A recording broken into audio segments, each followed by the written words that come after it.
Welcome, everyone. I'm Danielle Miller, the director at the Washington Talking Book and Braille Library, and we are having another event to help celebrate our 90th anniversary as a network library with the National Library Service for the Blind and Print Disabled.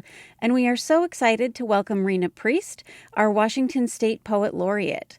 Her term will run until March 31st of 2023. Rena is a member of the Lummi Nation and is the first Indigenous poet to be the state's Poet Laureate. Her literary debut, Patriarchy Blues, was honored with the 2018 American Book Award, and her most recent work is Sublime Subliminal. She has taught comparative cultural studies and contemporary American issues at Western Washington University and Native American literature at Northwest Indian College. Rena holds a BA in English from Western Washington University and an MFA in writing from Sarah Lawrence College. She lives in Bellingham, Washington. Each poet laureate puts their own unique focus on the position, and Rena focuses on two primary goals during her term: celebrating poetry in Washington's tribal communities and using poetry to increase appreciation of the natural world and the threats facing it. We are so excited to have her here today to share her work and celebrate our 90th anniversary. So thank you very much, and we will get going. Ait squachil, nautiam nisjacha, o helixen quinus and atacha latiacaius, sahualtanats and asnatcha chlamisen. Good morning, everybody. I'm so pleased to be with you here today to share some poems and talk about my work a little bit and answer any questions that you might have for me. So I'm going to start out, I'm going to go chronologically, and I'll start with my first book, which is Patriarchy Blues, which was published in 2017. And then I'll read a few poems from Sublime Subliminal, which was selected as the finalist for the Floating Bridge Press Chapbook Award in 2018. And then I'll finish up with some uncollected poems that are fairly new, that I've written just over the course of the pandemic and this year. So the first poem in the collection, Patriarchy Blues, is called Toward a Beautiful Flare of Ruin, and that title comes from Donna Tartt's novel, a line in Donna Tartt's novel, The Goldfinch, where the character is asking if our hearts are reliable. So this is called Toward a Beautiful Flare of Ruin. Is safety crippling?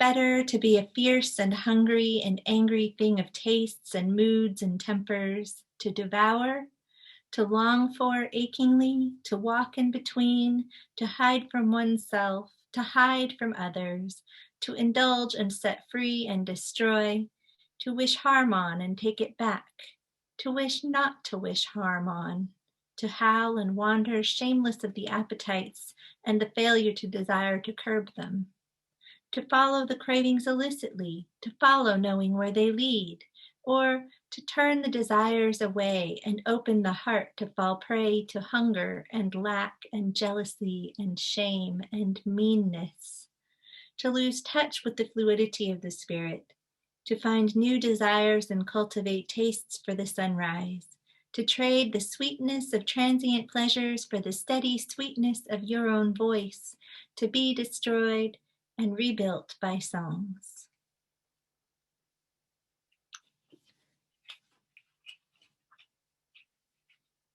And next I will read Desire is a Scissor. Desire is a scissor, searching for us at the ends of loose threads, tugged, unraveling into a luster, a bliss-faced blush across 17 muscles to smile and 43 muscles to frown, unraveled into a dazzle, a tuft of down swirling from the apex where none can plant their flag. It holds us, this shine-muck electric fence. We hold it for the jolt and throb of fingers buzzing in our blood. The spool unwound, bound up in new seams. We find we can't let go, even for life. It is a parallel striped longing, leading off into the distance, so far off that the two lines seem to join at the horizon, but never really do. They just stay the exact same distance apart. It is the unnavigable distance of want. What does it mean, little guru, this lopsided enlightenment, the night's firmament collapsing into a single hot moment? Does it dull your senses forever?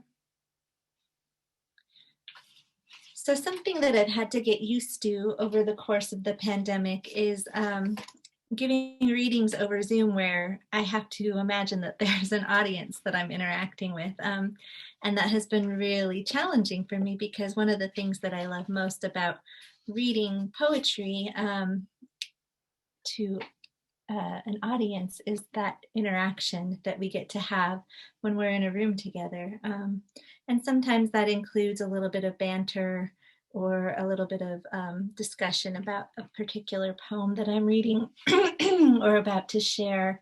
And so I'm sort of improvising and adding a little bit of that here and there as I go, I suppose. This next poem is called Dear Mr. Schaefer. If I had the right kind of laser and you had an electron microscope, I could write secret love letters to you in the curve of a paperclip. They might be short little verses about the abundant nature of love. The paperclip might be holding together a movie script about the apocalypse and scarcity. Maybe when you pulled the message-encoded paperclip from the script, every page would tumble away to be edited by wear and rough weather, so that only the sweetest lines were legible, only the words you and enough, and you are always enough. So that weeks later, when strangers on train platforms picked up the scraps gusted into their hair, they might feel as if they were getting love letters from the wind. So that was written while I was living in New York, and I read a little article about electron microscopes and how using lasers you could create little pictures and drawings and messages that could only be seen by using an electron microscope. I thought that was super interesting, and that's where that poem comes from. Next, I'll share this poem, which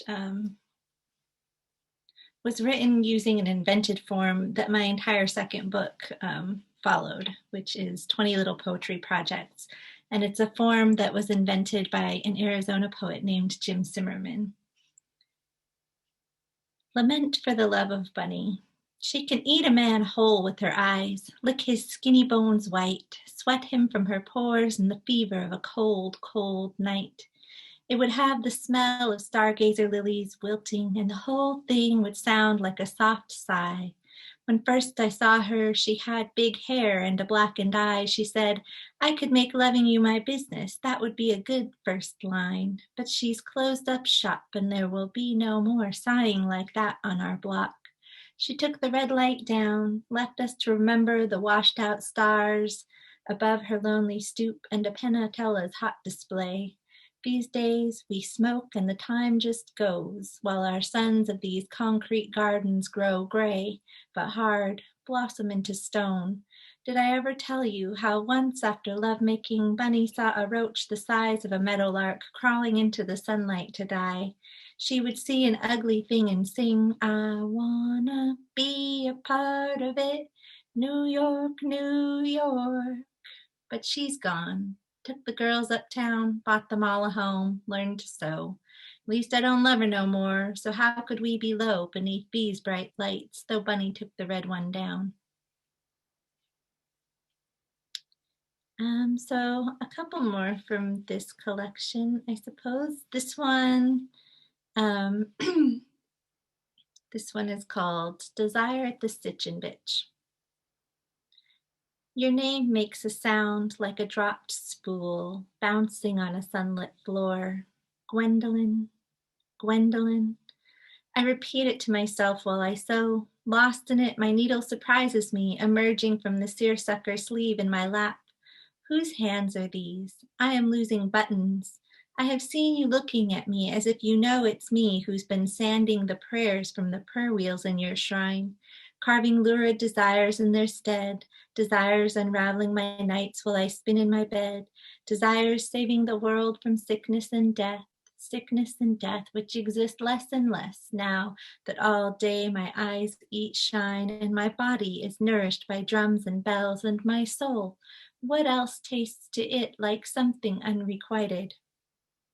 Yet I have seen you over there, looking at me, up from your embroidery, every now and then a glance, and your hands forget the thread.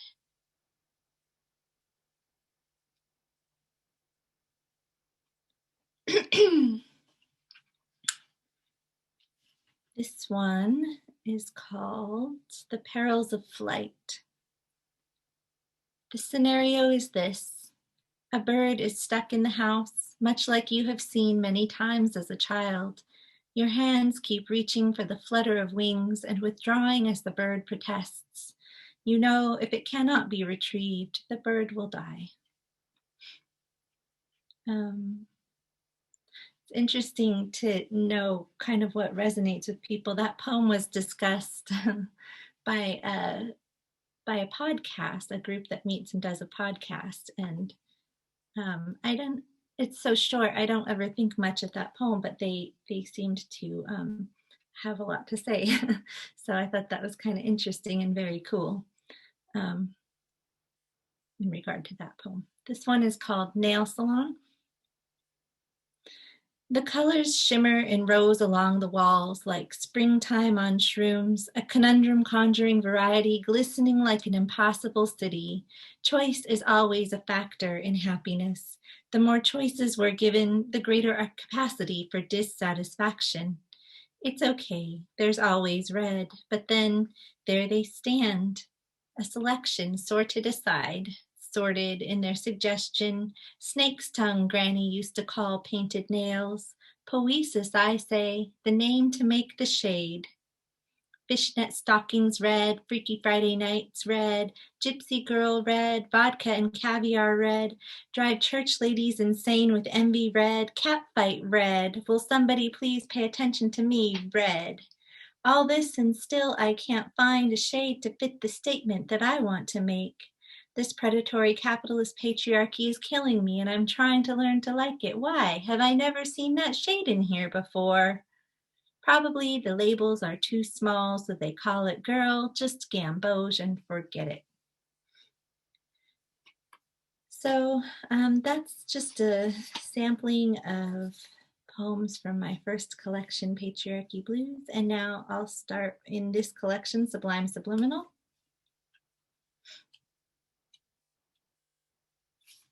The title poem, it's a celebration of, it's like an homage to poetry. So the bridge is cerebral and phrenic, a mysterious reflex. When you put it to your lips, it is lexical. You convulse. The bitterness is extra, like an impulse to discuss politics at length, but the aftertaste is the touch of the tongue to the silky dream spun by Remedios Varo. There is cooing in your amygdala. A feather falling from the balcony conjures the scent of Nagchampa. It is arousal, it is stimuli, to which you respond instinctually. Dig west, young Jim, says the scrawl in a Grand Central Terminal tunnel. Then suddenly dirt under your nails is trending, transitional, initial, impending. Just give us a decision task, and we will act exactly as the officers of thought say we ought. But between you and me, a tunnel is also a bridge. Each maintains a position on both sides of a threshold. I know it is we who control the water, but the storms are deviants governed by our demons. Kitty cat, you shall strut the psyche like a catwalk, stylishly, quietly unite the shores. Calladita se ve más bonita is what the storm lords give as their excuse to call the flood. But we use love and math to build the span with catenary curves in harmony with the universe. The bridge is spiritual and tangible. It holds up. It comes across on breath, our sacred verbal cable. So the foreign language phrase in this poem, Calladita se ve más bonita, is Spanish for quiet looks prettier. And each of these poems contains various things. The 20 little poetry projects are just a list of things to include in a poem. And one of them is going to be the name of a famous person. And one of them is going to be a foreign language phrase. And one of them is going to be like an idiom. One of them is an instance of synesthesia, the mixing up of the senses. And so this collection was a lot of fun to write. And then a term of affection. So in this collection, it's kitty cat. And each of these things has a particular meaning to me. And I've always kind of thought about writing like a key or an index to this collection so that people could hear the stories about what they mean. But I often share them at poetry readings.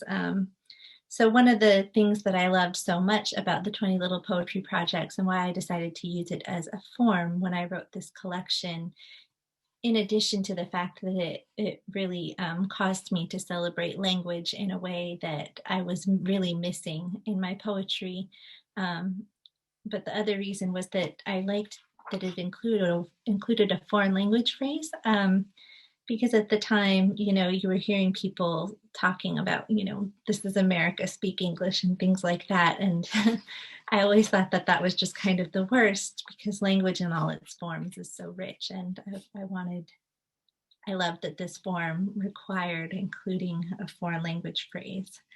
And then to learn about all the different idioms and phrases in foreign languages was really interesting also. I'll share this poem with a foreign language phrase in German. Let's see, let me find it. Okay, well, here's one.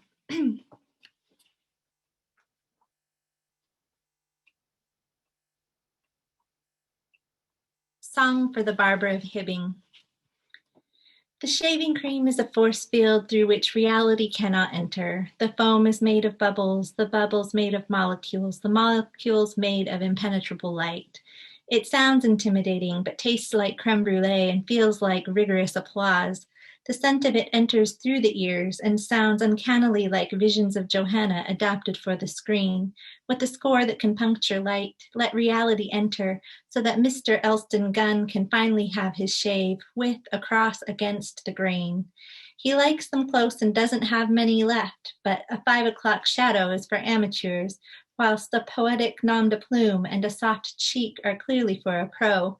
Make no mistake, the waif is an anarchist of the most dangerous kind. He'll sing to your young until they go blind. Oh, mama, give the anarchist a cigarette, or it'll really be the end. The undulant road will go straight to purgatory with all your good intentions. Your records will skip for eternity on a verse that makes no sense. Ich verstehe nur Bahnhof. The backmasking is a train whistle and laughter that sounds like the great hereafter. Nostalgia is a force field through which reality cannot enter. So that phrase, ich verstehe nur Bahnhof, I only understand the station, that is that is like a phrase that they just mean, it's all lost on me, sort of. That's what it means. And it came about from during the war, soldiers would ask for where the station was. Where is the train? Where's the station? And people would say, I understand nothing but the station. They wouldn't understand what was being asked. So it's kind of a fun story. But there's a lot of those little stories accompanying many of the things in here. And the story of that poem is about Bob Dylan, actually. The famous person in that poem is Mr. Elston Gunn, which was Bob Dylan's original stage name before he chose Bob Dylan from his real name, which is Robert Zimmerman. Anyway, and it's written about a photograph of him getting a shave. So this poem is called Inner Life of the Water Glass. In the darkness of the cupboard, the inner life of the water glass is not empty. It is clean and brimful of paisley animation, smoldering in the emptiness we insist exists between one thing and the next. Have a sip. See if it doesn't taste like thirst and the boozy spike of your imagination. The inner life of a water glass involves no doubts about optimism or pessimism, only dreams of blossoms and the process of emergence from a branch, first the shining nub, then a bud, a green fist holding the pearly petals of a cup into which dew from clumsy daybreak spills. How does water feel in the absence of the word wet? Dr. Emoto, pour me a glass from a tap in Flint and emote something like pure love into it. Until the tintinnabulation of every trickle sings, be grateful as daybreak is careful with the dispersal of frost and dew, crowning every particle with a gleaming bead or crystal. The inner life of the water glass is thirsty, constantly crying out, get this aquaholic some sky juice, a worthy purpose, a holy drink of that Jordan mouthwash. You see, the water glass is fickle. Clarity requires biological intelligence. Ask the sly jellyfish about jettisoning a brain to be clear, to blend in, to mimic water for survival. The jelly will tell you it's hard tellin' not knowing if you're bringing water to the sea or trying to make a hole in it. My undine of the water glass, Sambil minyela minum ayer. The gone water of doubt mills no more fears. Drink up, twirl in a circle twice. Twice you will have toured the pulsing shoreline of your extraverse. So the foreign language phrase there is Sambil minyela minum ayer, which is Malaysian, and it means drinking water while diving. So kind of like killing two birds with one stone. Accomplishing two things at once. And then the idiom or, phrase that's just kind of like the interesting phrase here is it's hard telling not knowing if you're bringing water to the sea or trying to make a hole in it. So bringing water to the sea is kind of like a pointless task, right? Because there's plenty of sea in the water, and trying to make a hole in it is a futile task. Like, you can't, right? So that was kind of a fun one to write. I'll read one more from this collection and then move on to some newer work. And then also allow for time for your questions.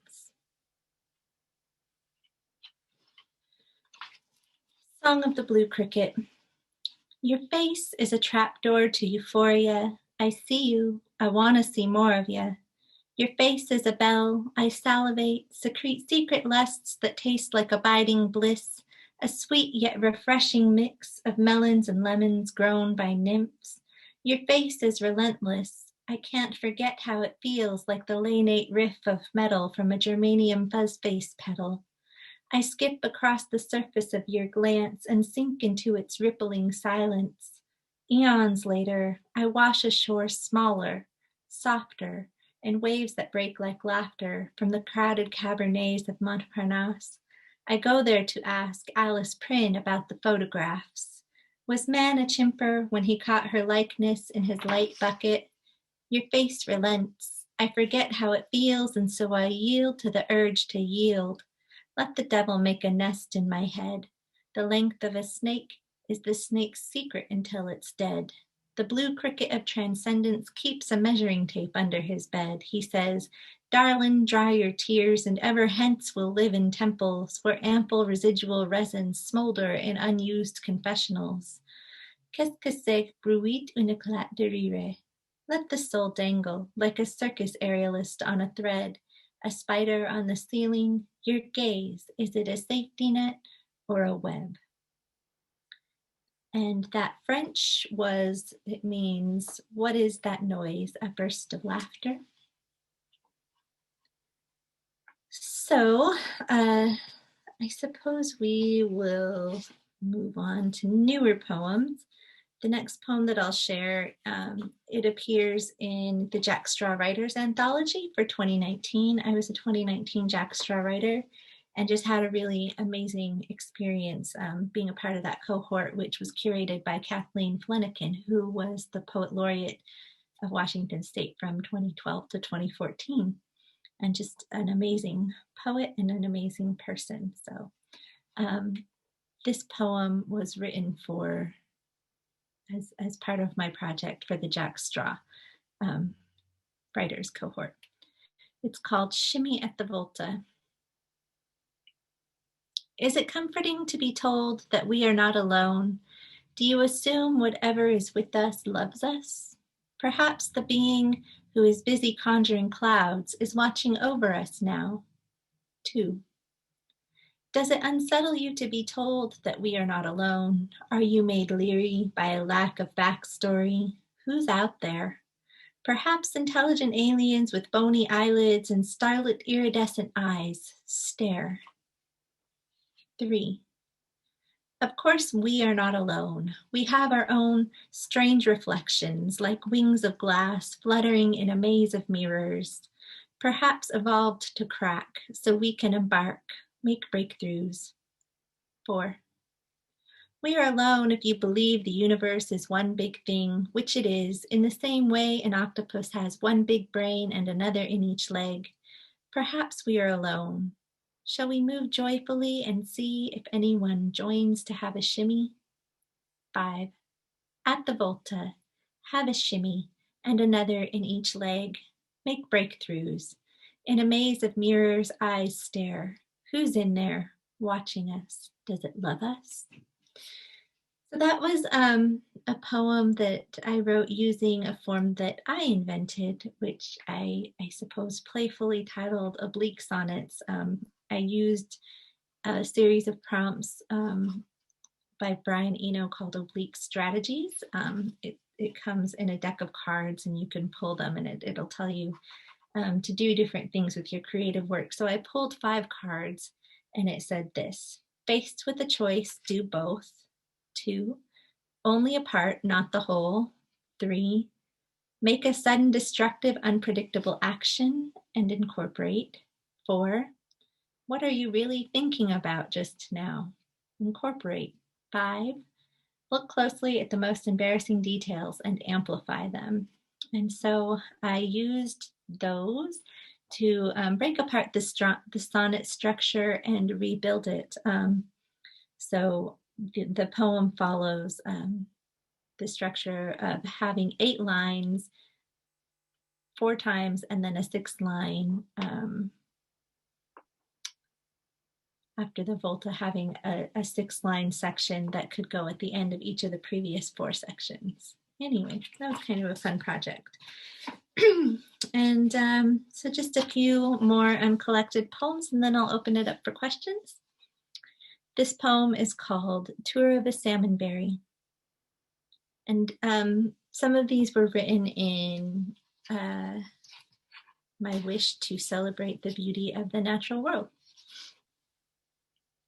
A salmonberry is a luminous spiral, a golden basket woven of sunshine, water, and birdsong. I'm told that the birds sing so sweet because of all the berries they eat, and that is how you can have a sweet voice too. In my native language, we call it a lila. In Sanskrit, lila means God plays. Salmonberries sometimes look that way. Every year they debut spectacular in the landscape, worthy of their genus name Rubus spectabilis, meaning red sight worth seeing.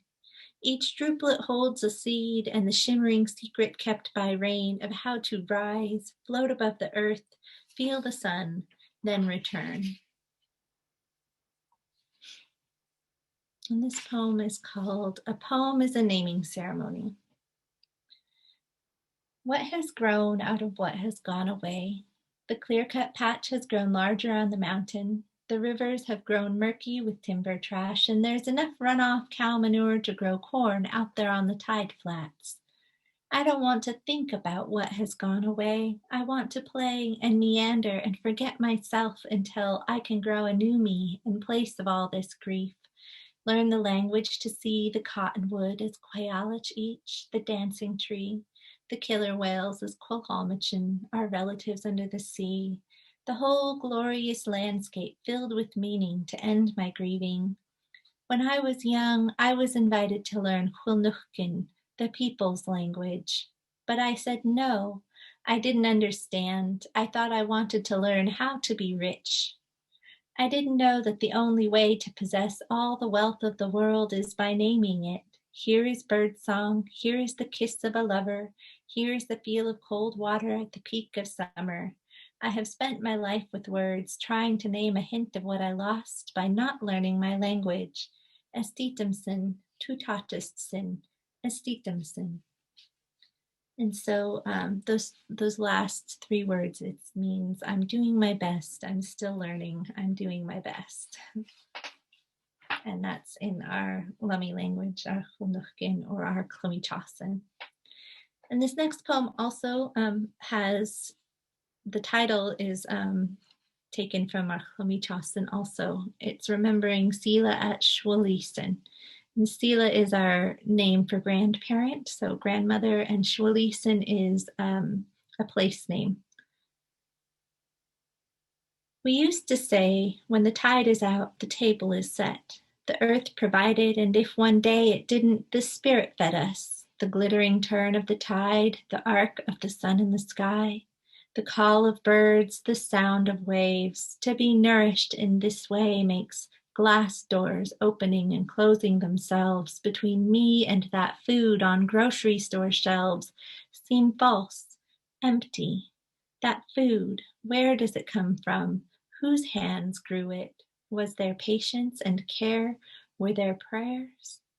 Think of how it got there, what it's made of. When I was a girl, everything we ate came from the earth that loved us through the hands of people we loved. So I think that'll be all for now. And I'll just go ahead and open it up to questions. Thank you so much, Rena. That was incredible.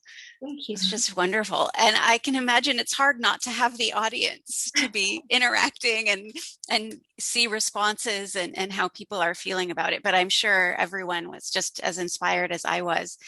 So I would really invite people to ask your questions or give any feedback in the chat, and I can read those out.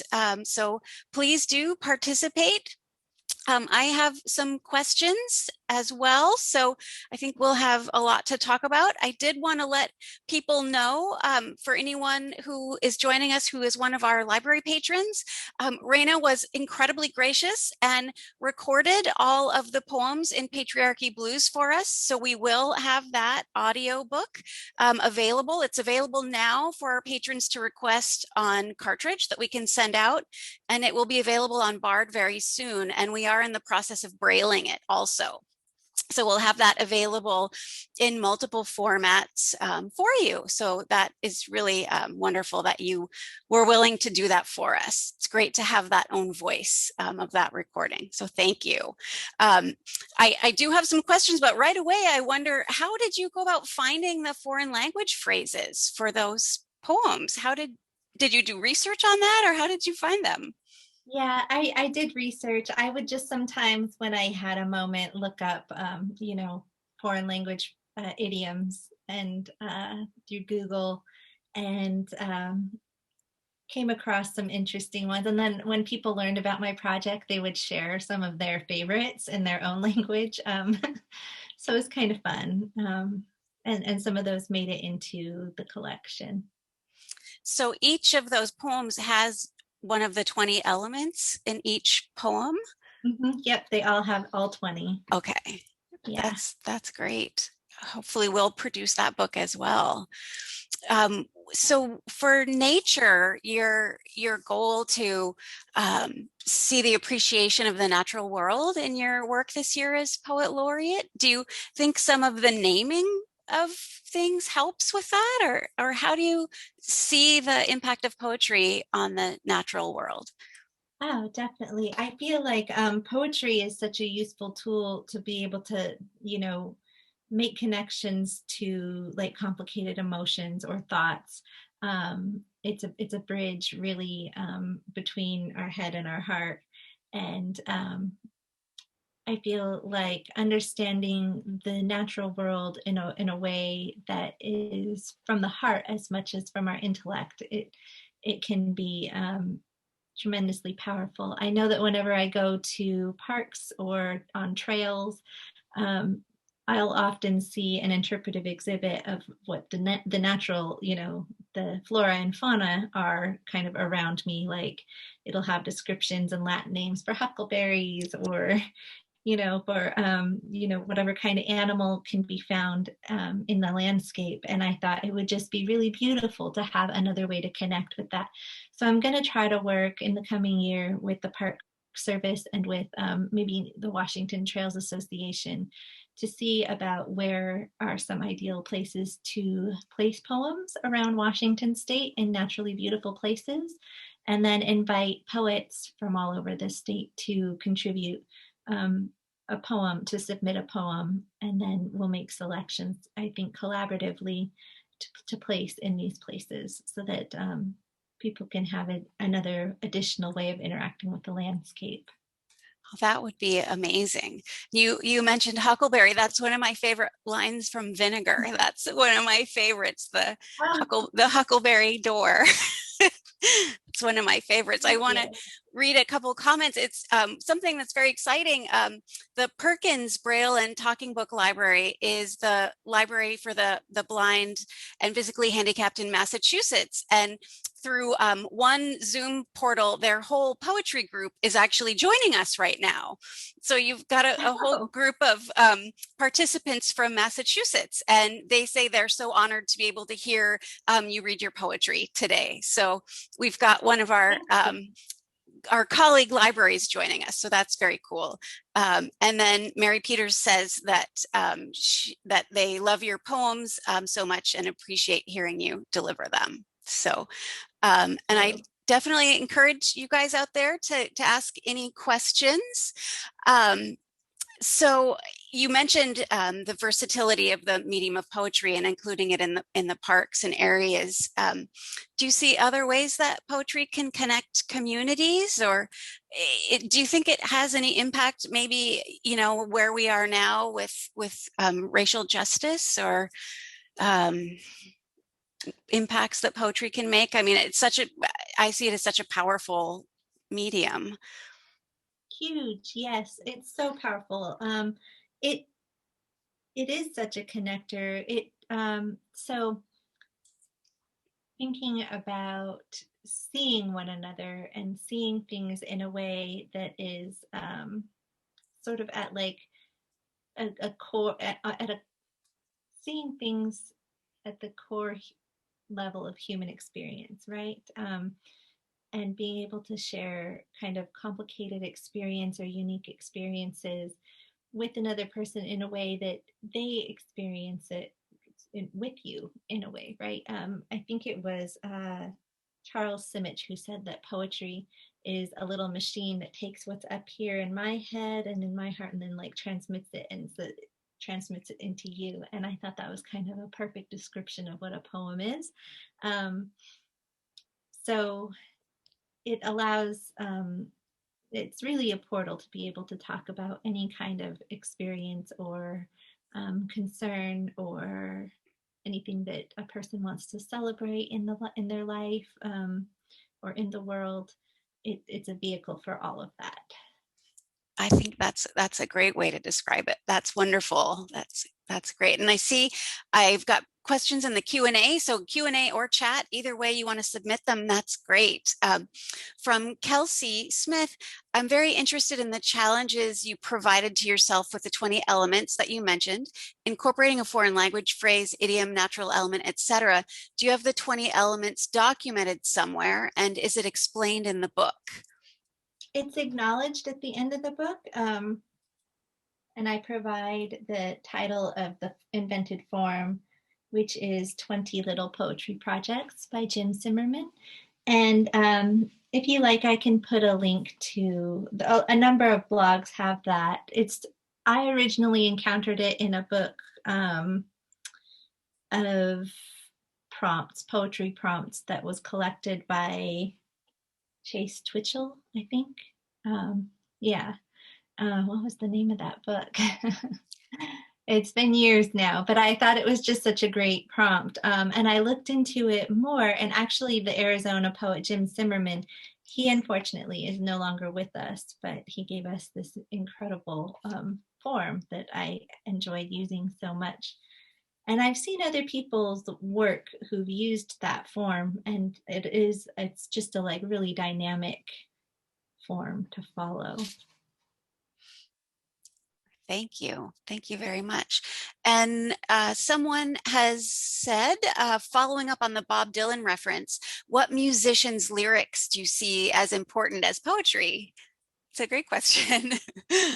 So many. I was sort of interested in, actually, this is a side note to that question, but when he got the Nobel Prize for Literature, that some people were so upset.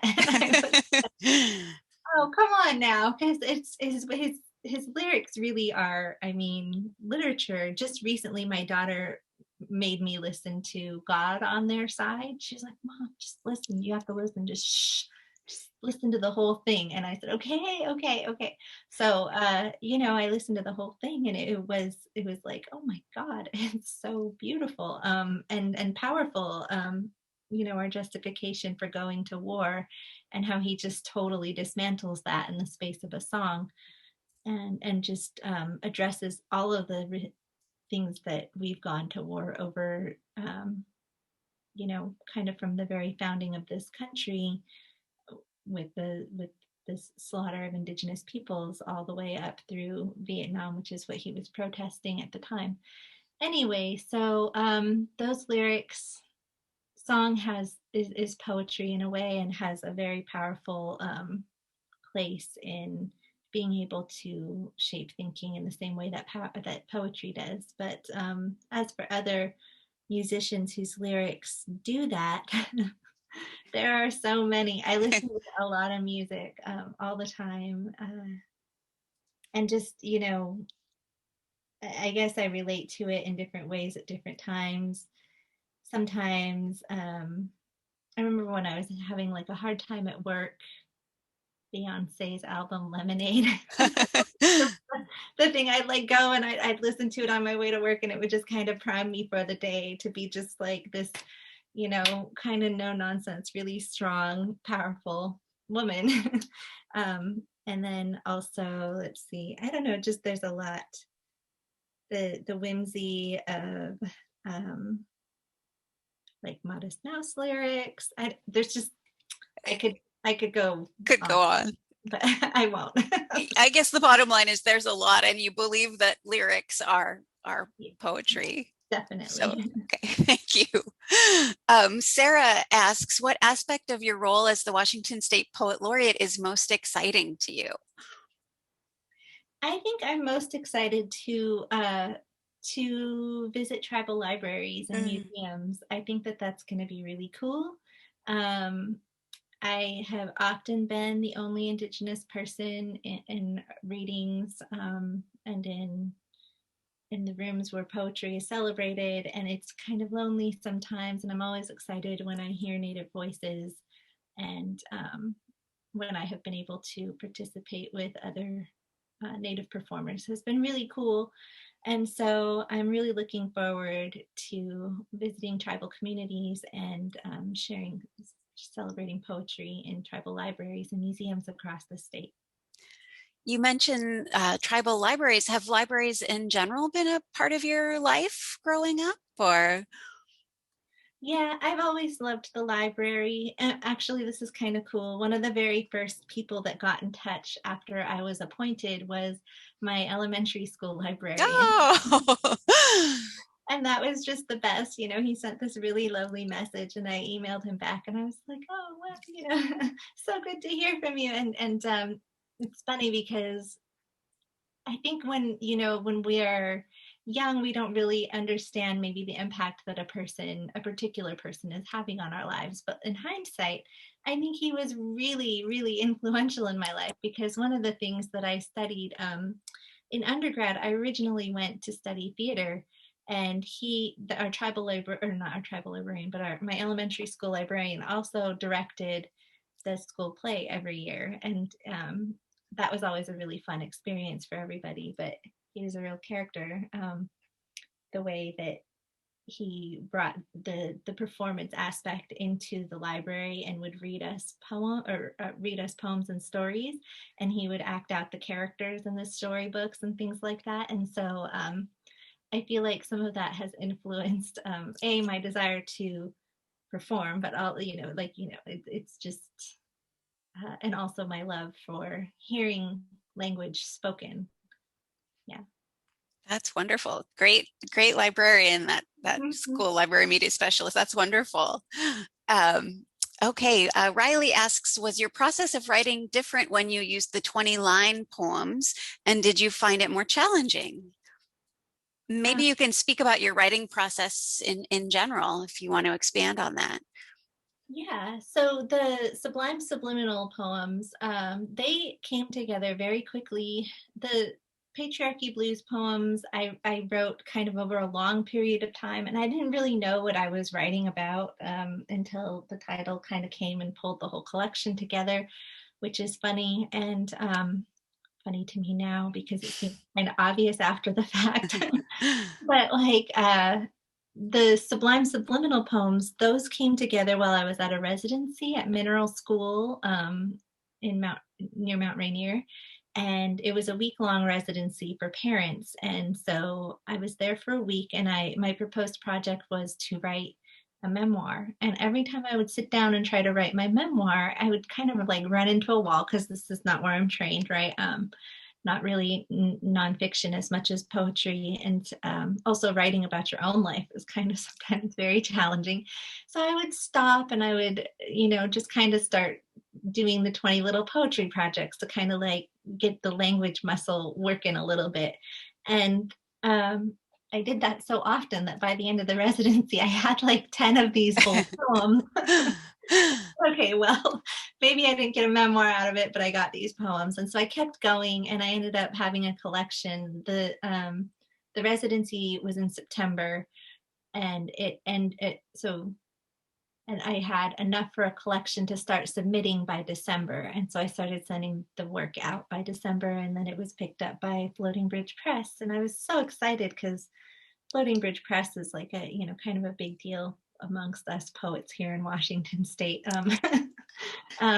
But the prompts really, as I started working in that form, I realized were a way for me to fall in love with language again. And I like working in a form because you can do so much within a little space. And it's funny how having to work within a certain set of rules kind of somehow magically opens up the world for you in a way, for me, in a way that is totally unexpected. So yeah, I enjoyed the form a lot. And then also the way that it guided the writing is, I would kind of sometimes anchor it around one of the projects. So if I anchored the poem around the foreign language phrase, then that would set the theme for the whole poem, for me to speak to whatever was being said in the foreign language phrase. Or if I anchored the poem around the famous person, like I did in the Bob Dylan poem, then that would kind of set the stage for the whole rest of the poem. And so it offered a guiding light in that way as well. Thank you. I should mention our folks from Massachusetts mentioned as well that the residents of Newton, Massachusetts, which is near Watertown, which is where their library is, have opened up a nature trail that has poetry inserted through the trail. So that's really cool. That is cool. Yeah, so maybe a good example to look at, or guess if they, definitely, I don't know if you guys have any examples of it, you can send them to me and I can share them with Rena. So that's very cool.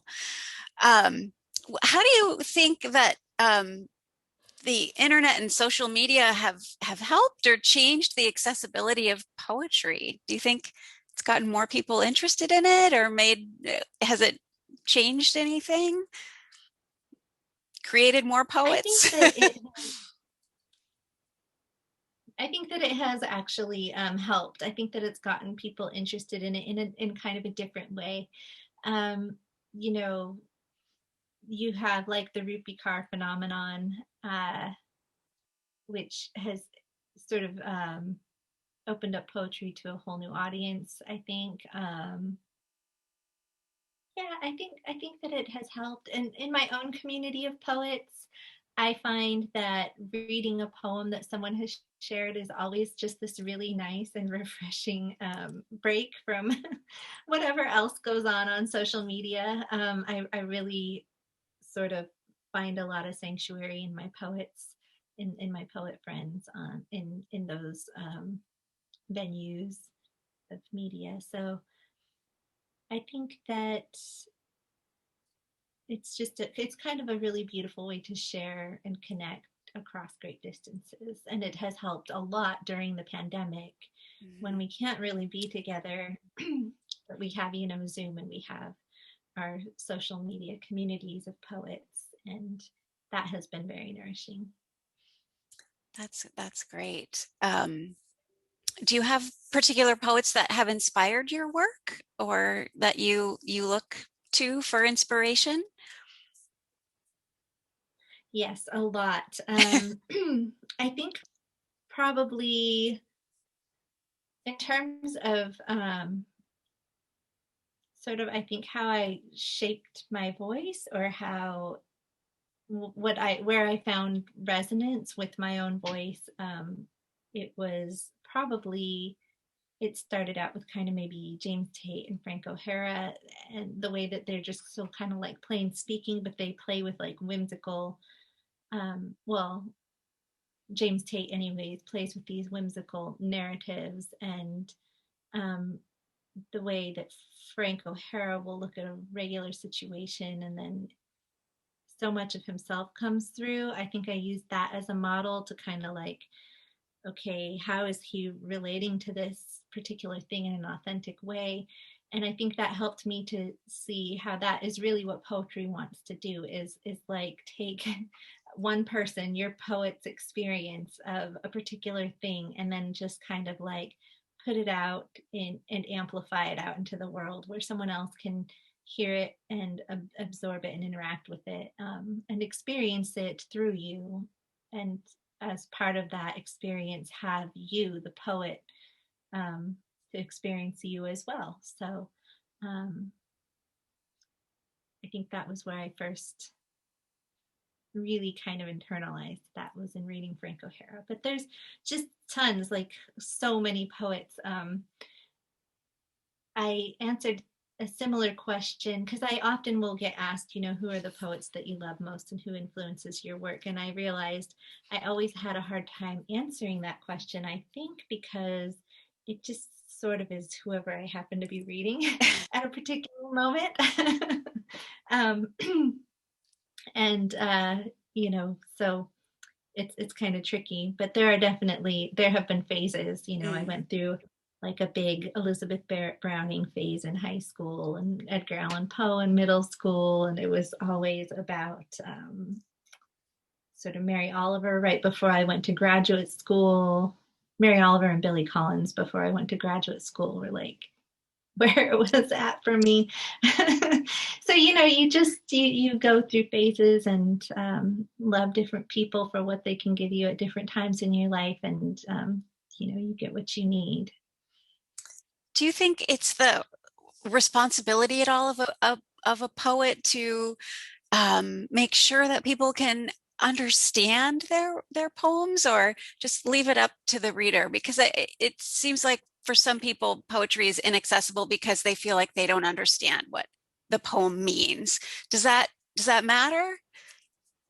I think it's really the poet's intention. It's kind of interesting. This is like a different story. My daughter's trying to learn to become a chef, and she just finished culinary school, and she's doing her internship, and recently she made a fruit tray and for a wedding, and she asked the head chef, do you think that it's okay that I put the watermelon rinds like side down, or should I have put them face up so that they can grab them? And the chef told her, Leela, you can look at this two ways. You can either think of it as it's your creative expression and to hell with them, you're just going to do it like this. Or you can be considerate of the people who are going to eat your food and, take that into account.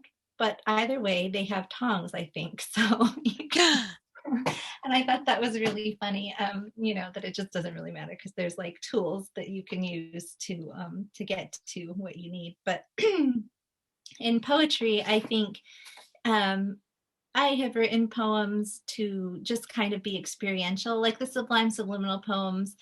If I do end up writing like a glossary explaining all of the different things in the poems, then that could be, some people might enjoy reading that and having like the deeper insight into the poem. Some people, right now, it's sort of just out in the world to be experienced as sounds. And people who don't like poetry because they don't understand it, I think, are wanting it to work in a way that is not poetry, essentially. Like, to kind of have they want to interact with it in a way that John Keats calls it the irritable grasping towards fact and reason. I love that. Yeah, I kind of love that too. And so poetry, he says, is kind of free of that, the poet is someone who doesn't do that necessarily, but dwells in the mysteries. And I kind of love that too. I've recently tried to so I recently have been writing about a piece of land art in Bellingham, and I brought my husband there, and he's very much kind of like a tactile person. Everything is always hands-on, and so I brought him to this piece of land art, and we were interacting. I was interacting with it, and I think he didn't really get it, like what we were doing there, what that we were supposed to be having was. But it wasn't. That was kind of the point. Was like we're just here interacting with this piece, right? But as soon as he started interacting with it in a way that like it's kind of a sculpture that has been around for a while, right? Like it's a year older than I am, and so it's been out there in the landscape expanding and contracting. It's made of stone, and it has had stones. We were walking around it and saw some stones that had fallen out of it, but he started experiencing it in a practical way, which was to like try to put the stones back in the spot that they belonged. And I thought, okay, so it's just interesting to see how different people will interact with a piece of art, and have their own experience or their own interpretation of anything, including poetry. So those are just a few examples, I suppose. Those are great examples. And there's a comment that people love the story. I think the fruit tray story, that's great. So we're just about we've got just about a minute left. If anyone has it looks like I missed a question. How does social media and other online affect small presses and other publishers of poetry? That's a great question. Maybe we'll take that as the last question, and I apologize, I didn't see that one. I think that probably small presses benefit greatly from social media. It's a great, social media is great for, kind of grassrootsy kinds of interactions, and poetry, small presses rely so much on social connections. And so I think that it's probably been really positive for small presses, especially, and for poets also, to expand their communities past where they could be just like, audience to audience. Great, thank you. Well, Rena, thank you so much. This has been wonderful. We are so glad that you were able to join us and take the time to share your poetry. And final comment here, great reading, great questions. Thank you so much for an enjoyable and interesting hour. Oh, they missed the name of the moderator. Sorry, this was Danielle Miller. I'm the director at the Talking Book and Braille Library. And again, we were celebrating our 90th anniversary here as a network library. And yay! And for those of you who are library patrons, we do have Patriarchy Blues narrated by Rena herself. That's available for circulation on cartridge and will be up on Bard soon. So thank you everyone for coming and have a wonderful day. So thank you, Rena. Okay, bye-bye. Bye. Bye, everybody. Bye.